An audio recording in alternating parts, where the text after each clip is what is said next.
Hi, I'm Daniel. I'm a sleep physician. And if you have insomnia, this channel is for you.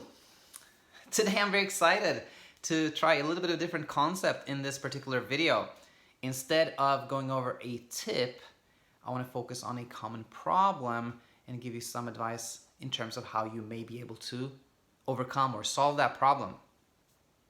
I want to focus on probably the most common problem I hear described from my patients in sleep clinic, which is inability to shut off a racing mind. The brain just don't want to shut off. Just keeps going and going and going in there. Hear this very often. It is a common hurdle when it comes to being able to fall asleep. So what can you do? Well, there are 4 things I want to talk to you about. In fact, 5. The first one is kind of a little bonus tip, if you will. If you're feeling already before you go to bed that your mind is racing, you're feeling stressed out, don't go to bed just yet. Wait until you feel sleepy and feel a little bit more calm. And one of the tips I'm going to go over may actually help with that. But again, don't go to bed if you're already feeling alert and anxious. The reason being, you don't want to associate the bed and the bedroom with inability to fall asleep, with anxiety.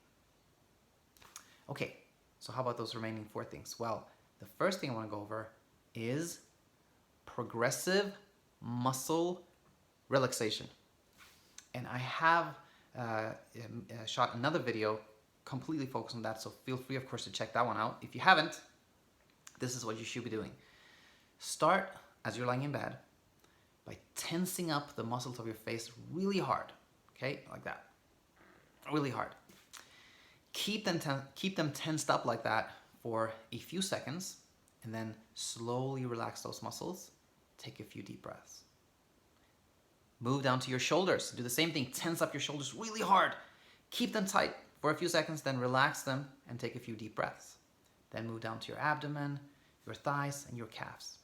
And repeat that as needed until you feel sleepy or even fall asleep. Keep in mind though, no technique or ritual is going to make you fall asleep unless you are sufficiently sleepy, unless you have a sufficiently strong sleep drive. So don't do this, don't go to bed and don't do this progressive muscle relaxation technique unless you're feeling sleepy. Okay?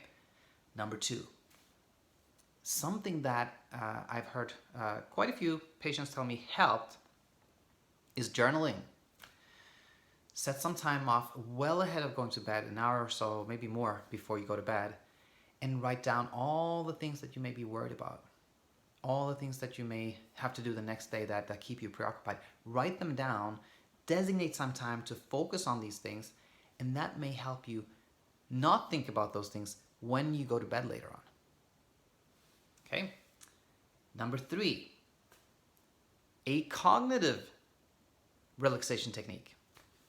When you go to bed, think about what you have done this particular day, starting from the moment you woke up and all the way to your bedtime.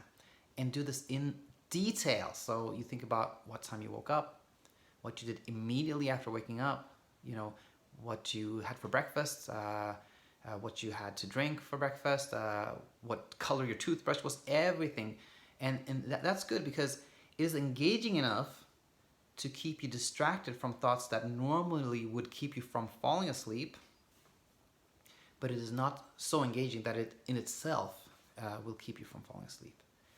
And that was number 3. So finally, stimulus control. I also have a video on that you, of course, could check out.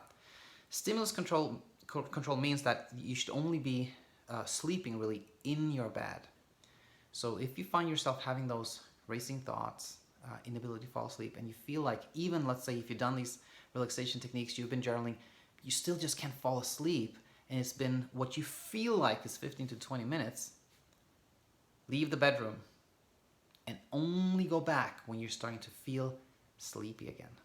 And this will help you reassociate the bedroom and the bed with sleep. I hope this will be helpful to you. I really want you to sleep better, and I hope I can help. If there's anything I can do better, let me know. Any questions, comments, please post them. And I am hopeful that I will see you back here soon again. Thanks for today.